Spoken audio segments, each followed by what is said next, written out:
Dans 1 Thessaloniciens au chapitre 2 et du verset 6 à 8, l'apôtre Paul dira « Nous n'avons point cherché la gloire qui vient des hommes, ni de vous, ni des autres. Nous aurions pu, dira-t-il, nous produire avec autorité, comme apôtres de Christ, mais nous avons été pleins de douceur au milieu de vous. De même qu'une nourrice prend un tendre soin de ses enfants.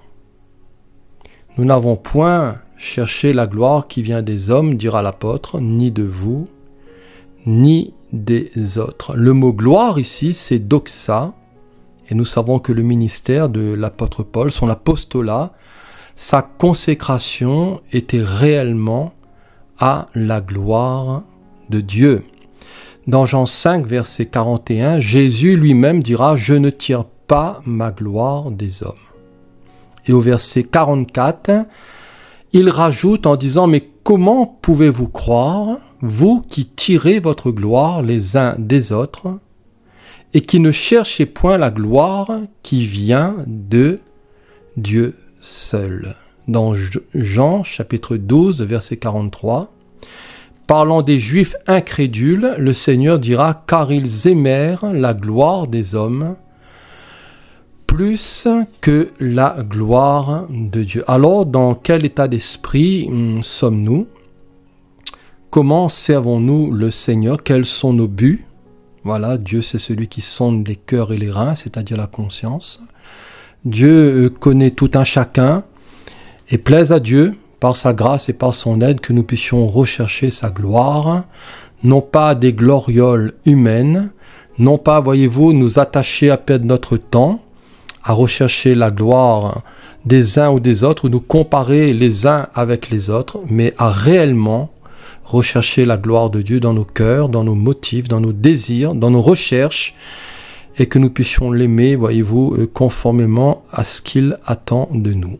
Alors, à l'opposé des judaïsants, ou à l'opposé des chrétiens libertins, Paul dira aux Philippiens, « Car il en est plusieurs qui marchent en ennemis de la croix de Christ. » Et il dira, « Je vous en ai souvent parlé et j'en parle maintenant encore en pleurant. Leur fin sera la perdition, ils ont pour Dieu leur ventre, ils mettent leur gloire, voilà doxa, dans ce qui fait leur honte.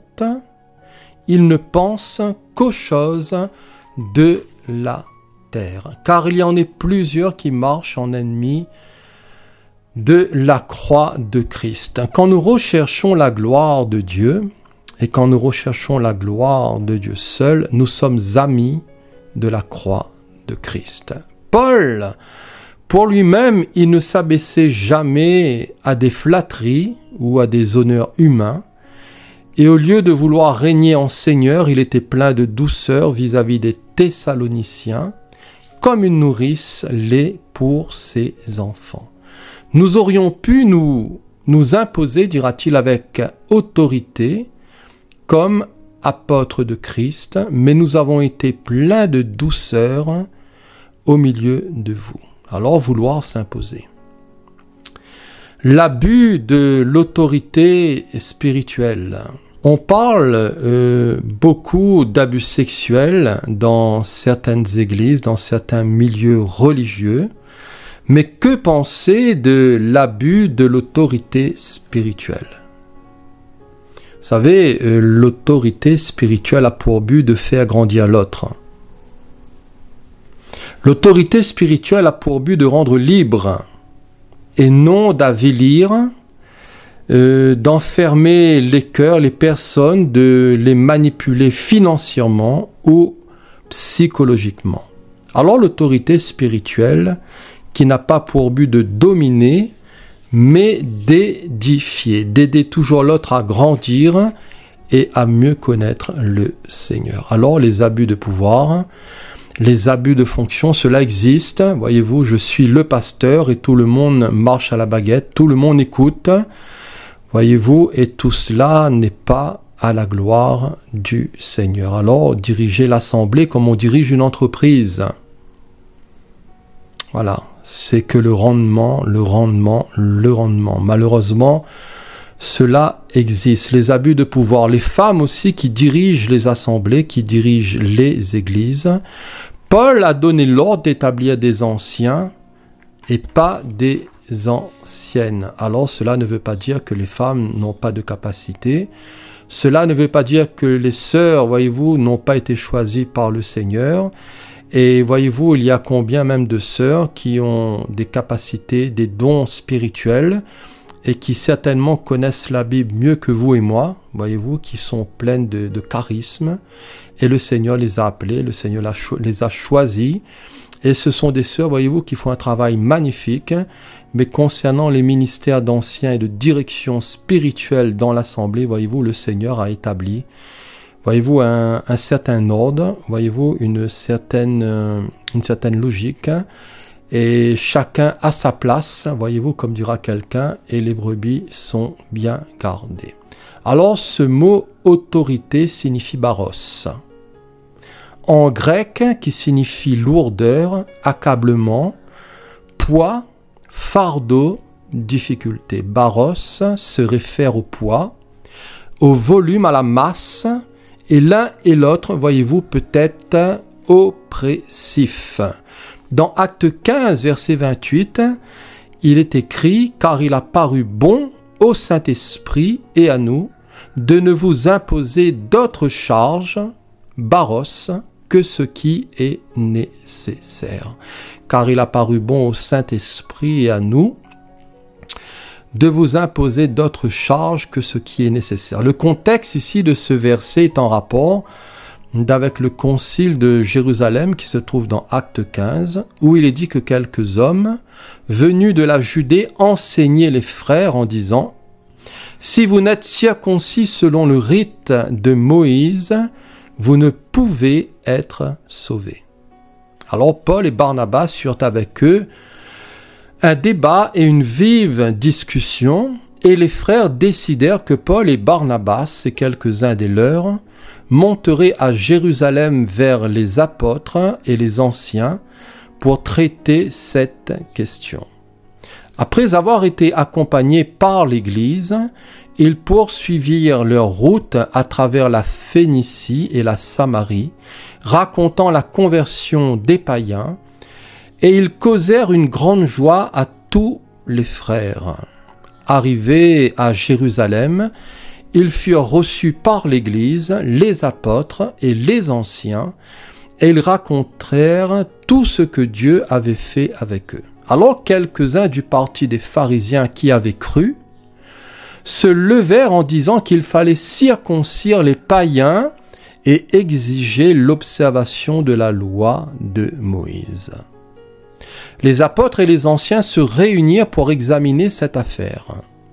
Une grande discussion s'étant engagée, Pierre se leva et leur dit « Hommes frères, vous savez que dès longtemps Dieu a fait un choix parmi vous, afin que par ma bouche les païens entendissent la parole de l'Évangile et qu'ils crussent.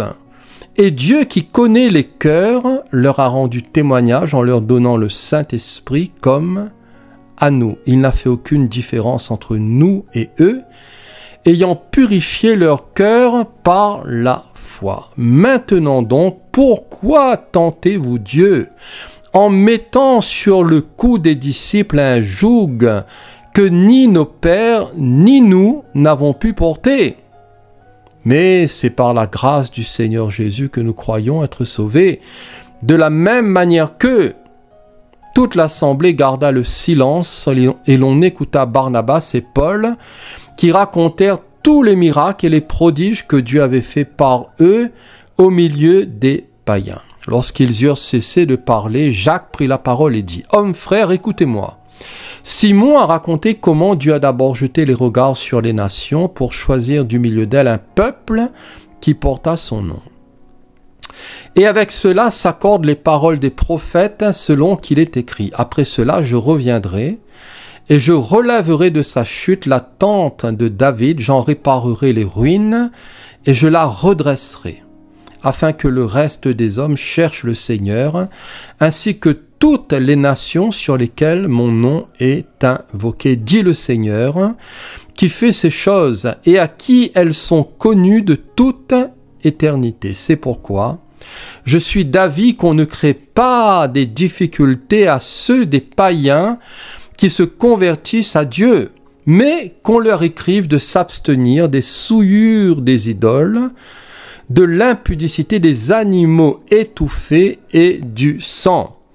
Car depuis bien des générations, Moïse a dans chaque ville des gens qui le prêchent, puisqu'on le lit tous les jours de Shabbat dans les synagogues. Alors il parut bon aux apôtres et aux anciens, et à toute l'Église de choisir parmi eux et d'envoyer à Antioche avec Paul et Barnabas, Jude, appelé Barsabas et Silas, hommes considérés entre les frères.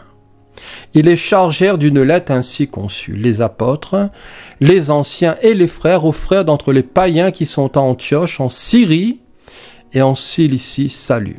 Ayant appris que quelques hommes partis de chez nous et auxquels nous n'avions donné aucun ordre vous ont troublés, vous ont troublés par leur discours et ont ébranlé vos âmes, nous avons jugé à propos, après nous être réunis tous ensemble, de choisir des délégués et de vous les envoyer avec nos bien-aimés Barnabas et Paul, ces hommes qui ont exposé leur vie pour le nom de notre Seigneur Jésus-Christ.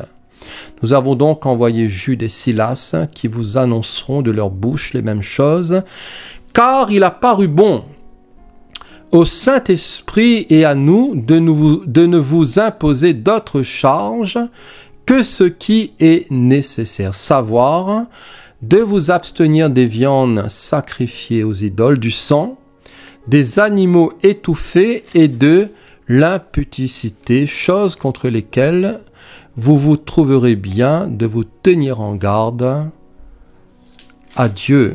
Alors, ici dans ce récit, il est dit que quelques hommes venus de la Judée enseignaient les frères en disant « Si vous n'êtes circoncis selon le rite de Moïse, vous ne pouvez être sauvés. » Alors, comment être sauvé?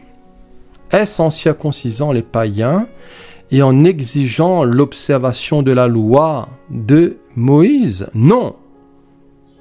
Non, certainement pas. Dans Éphésiens chapitre 2 verset 8, il est dit « Car c'est par la grâce que vous êtes sauvés, par le moyen de la foi, et cela ne vient pas de vous, c'est le don de Dieu, ce n'est point par les œuvres, afin que personne ne se glorifie. » Dans Galates 2 verset 15, il est dit « Nous sommes juifs de naissance et non pécheurs d'entre les païens. Néanmoins, sachant que ce n'est pas par les œuvres de la loi que l'homme est justifié, mais par la foi en Jésus-Christ. Nous aussi, nous avons cru en Jésus-Christ afin d'être justifiés par la foi en Jésus-Christ et non par les œuvres de la loi. Parce que personne ne sera justifié par les œuvres de la loi. Nous savons que tout est par grâce et tout est par l'Esprit du Seigneur. Et le Seigneur, vous savez, ne fait point acception de personne. Le Seigneur ne fait aucune différence entre les Juifs et païens. Et vous savez que l'homme n'est ni pur, ni droit en raison de l'observation des règles de la loi ou de par sa naissance. Nous le devenons par la foi dans le Christ Jésus, voyez-vous, et nous bénissons le Seigneur aussi pour l'œuvre de son esprit et pour l'œuvre de la régénération. Alors la loi juive était comme un joug lourd. Vous savez, dans la loi, il y a 613 misvot, ou voyez-vous, règles, commandements qui sont impossibles à porter ou à accomplir. Mais le joug de Jésus est doux et son fardeau est léger. La version parole vivante transcription dynamique dira « Venez à moi, vous tous qui êtes fatigués et accablés, vous qui êtes déprimés parce que vous ployez sous un fardeau trop lourd, et je vous donnerai du repos. Acceptez de vous laisser diriger par moi, et mettez-vous à mon école, dira cette version. Car de tout mon cœur je suis doux et humble, ainsi votre vie trouvera son épanouissement dans le repos. Oui, mon joug est utile, dira Jésus. Et la charge que vous impose, et la charge que je vous impose est légère. Vous savez, quand le Seigneur nous a visités d'en haut par son Saint-Esprit, quand nous avons été purifiés du péché par la foi, quand nous nous sommes repentis, nous avons, voyez-vous, été en paix avec Dieu pour tous ceux qui l'ont reçu, pour tous ceux qui ont ouvert les portes de leur cœur au Christ Jésus et qui sont nés d'en haut. Alors ils ont fait la paix avec Dieu par la foi, sur la base de la croix, sur la base du sacrifice du Christ Jésus dans sa mort et dans sa résurrection. Et la Bible nous dit maintenant, il n'y a plus de condamnation pour tous ceux et toutes celles qui sont unis au Christ Jésus, et pour tous ceux et toutes celles, voyez-vous, qui marchent, voyez-vous, par l'esprit et non par la chair, et qui mettent la confiance, la foi dans le Seigneur Jésus-Christ. Vous savez, quand nous sommes unis au Christ Jésus, nous goûtons au repos. Au repos, voyez-vous, du cœur qui est libéré. Et non seulement que nous sommes en paix avec Dieu, mais nous jouissons de la paix de Dieu. Nous jouissons de son repos malgré les vicissitudes, malgré les tempêtes, malgré les incompréhensions, malgré les luttes en dehors, les craintes au-dedans. Mais Jésus est notre paix, Jésus est notre repos. Nous savons que le salut est en lui, nous savons qu'il a tout accompli. Et cela, voyez-vous, ne sert à rien de mettre des jougs sur les gens. Cela ne sert à rien, voyez-vous, de vouloir essayer de falsifier la grâce en essayant de mettre des règles, des lois, des principes, des commandements en disant aux uns et aux autres, si vous n'obéissez pas à telle règle, vous n'êtes pas sauvés. Si vous ne vous faites pas circoncire, vous ne pouvez pas être sauvés. Si vous n'observez pas ceci et cela, vous ne pouvez pas être sauvés. Tout cela, voyez-vous, c'est tout simplement des jougs que les hommes peuvent mettre sur votre dos, sur votre cou, sur votre tête, mais ne les croyez pas. Vous savez, ce n'est pas par une meilleure sanctification qu'on reçoit une meilleure justification. Cela est très important, nous sommes justifiés gratuitement sur la base de la foi, au travers des mérites de l'œuvre et du sacrifice parfait du Christ Jésus, et cela est amplement suffisant pour nous sauver du début à la fin, du commencement de notre marche avec le Seigneur, jusqu'à ce que le Seigneur nous prenne. Alors bien sûr qu'il y a le travail de l'esprit, et notre désir c'est de mieux le connaître, c'est, voyez-vous, de pécher de moins en moins, parce qu'il peut nous arriver malheureusement de pécher, mais si quelqu'un a péché, nous avons un avocat auprès du Père, Jésus-Christ le juste. Il est lui-même une victime expiatoire pour nos péchés, non seulement pour les nôtres, mais pour ceux du monde entier. Et le Seigneur saura comment vous emmener. Chers amis, chers frères et sœurs, moi-même, le Seigneur saura comment nous emmener sur le terrain de la sanctification, mais de l'Esprit et par l'Esprit. Vous savez, il y a un certain type de sanctification qui est purement religieux, qui est purement humain. Et voyez-vous, tout cela n'est pas l'œuvre du Seigneur. Et combien malheureusement qui ploie sous des fardeaux, sous des règles, sous des jougs pesants. Voyez-vous, comme dira le Seigneur à ses pharisiens, voilà, vous mettez des jougs sur les gens et vous-même, voyez-vous, vous ne les portez pas. Alors, dans Actes 15, 28 à 29, comme nous l'avons lu, il est dit, car il a paru bon au Saint-Esprit et à nous de nous vous imposer d'autres charges que ce qui est nécessaire, savoir de vous abstenir des viandes sacrifiées aux idoles, du sang, des animaux étouffés et de l'impudicité.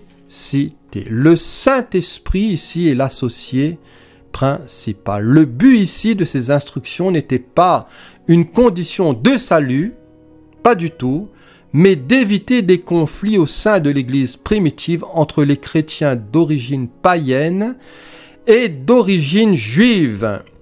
Les Juifs détestaient chez les païens leur immoralité sexuelle et leur habitude à manger de la viande impure. Par conséquent, pour ne pas offenser inutilement les Juifs, les croyants d'origine païenne étaient exhortés à ces principes et à s'abstenir des pratiques coupables, non par contrainte, mais librement, non pour gagner le salut, mais tout simplement pour manifester leur amour envers leurs frères et leurs sœurs juives. Alors l'amour évite les divisions. Et dans Romains chapitre 14, il est dit « Accueillez celui qui est faible dans la foi et ne discutez pas les opinions. Tel croit pouvoir manger de tout, tel autre qui est faible ne mange que des légumes. Que celui qui mange ne méprise point celui qui ne mange pas, et que celui qui ne mange pas ne juge point celui qui mange, car Dieu l'a accueilli. Alors qui es-tu, toi, qui juge un serviteur d'autrui s'il se tient debout ou s'il tombe? Cela regarde son maître, mais il se tiendra debout. Car le Seigneur a le pouvoir de l'affermir. Alléluia. Alors tel fait une distinction entre les jours, tel autre les estime tous égaux. Que chacun, dira l'apôtre, ait en son esprit une pleine conviction. Celui qui distingue entre les jours agit ainsi pour le Seigneur. Celui qui mange, c'est pour le Seigneur qu'il mange, car il rend grâce à Dieu. Celui qui ne mange pas, c'est pour le Seigneur qu'il ne mange pas, il rend grâce à Dieu. En effet, nul de nous ne vit pour lui-même et nul ne meurt pour lui-même. Car, dira l'apôtre, si nous vivons pour le Seigneur, et si nous mourrons pour le Seigneur. Soit donc que nous vivions, soit que nous mourions, nous sommes au Seigneur. Alléluia. Voyez-vous que de paroles ici encourageantes, car Christ est mort et il est revenu à la vie afin de dominer sur les morts et sur les vivants. Mais toi, pourquoi juges-tu ton frère ou toi? Pourquoi méprises-tu ton frère ou ta sœur? Puisque nous comparaîtrons tous devant le tribunal de Dieu, car il est écrit, je suis vivant, dit le Seigneur, tout genou fléchira devant moi et toute langue donnera gloire à Dieu. Ainsi, chacun de nous rendra compte à Dieu pour lui-même. Ne nous jugeons donc plus les uns les autres, mais pensez plutôt à ne rien faire qui soit pour votre frère une pierre d'achoppement ou une occasion de chute. Je sais, dira l'apôtre, et je suis persuadé par le Seigneur Jésus, que rien n'est impur en soi et qu'une chose n'est impure que pour celui qui la croit impure. Mais si pour un aliment ton frère est attristé, tu ne marches plus selon l'amour, ne cause pas par ton aliment la perte de celui pour lequel Christ est mort, que votre privilège ne soit pas un sujet de calomnie. Car le royaume de Dieu, ce n'est pas le manger et le boire, mais la justice, la paix et la joie par le Saint-Esprit. Ainsi, celui qui sert Christ de cette manière est agréable à Dieu et est approuvé des hommes. Ainsi donc, recherchons ce qui contribue à la paix et à l'édification mutuelle. Pour un aliment ne détruit pas l'œuvre de Dieu. En vérité, toutes choses sont pures. Mais il est mal à l'homme quand il mange de devenir une pierre d'achoppement. Il est bien de ne pas manger de viande et de ne pas boire de vin et de s'abstenir de ce qui peut être pour ton frère une occasion de chute, de scandale ou de faiblesse. Alors cette foi que tu as, garde-la pour toi devant Dieu. Heureux celui qui ne se condamne pas lui-même dans ce qu'il approuve, mais celui qui a des doutes au sujet de ce qu'il mange est condamné parce qu'il n'agit pas par conviction. Tout ce qui n'est pas le produit d'une conviction est péché. Alors plaire à son prochain.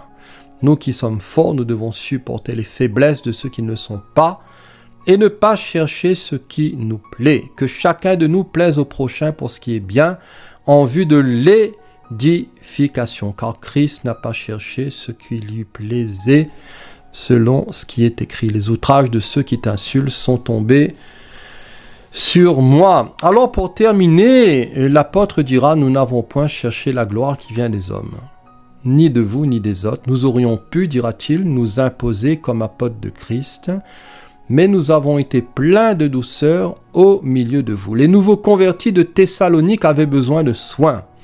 Et Paul accomplissait son ministère, voyez-vous, avec toute la sollicitude d'une nourrice, remplie de douceur. Voilà. Que le Seigneur Jésus vous bénisse par ces quelques paroles pour ceux qui entendront ce message. Soyez bénis et que le nom du Seigneur Jésus soit glorifié. Merci pour votre écoute. Amen.